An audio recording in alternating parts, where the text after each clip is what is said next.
Do you want to use the fast login feature in the Payoneer app?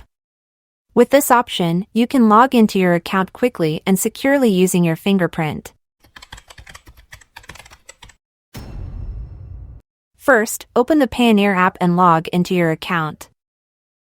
Then, tap on the avatar icon in the top right corner of the screen. From here, select Settings.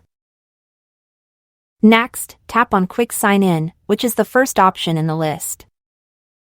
It's important to note that logging in with your fingerprint is not the same as locking the app. Locking the app protects it from unauthorized access, but you still need to enter your credentials for login. However, with fast login enabled, you won't need to enter your credentials every time. Now, turn on this option.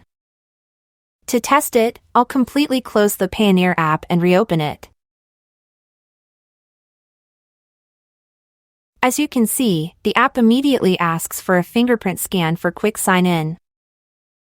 That's it! Fast Login is now enabled.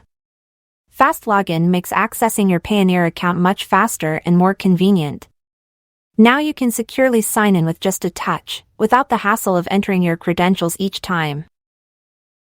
If you found this video helpful, like it and subscribe to our channel for more useful tutorials.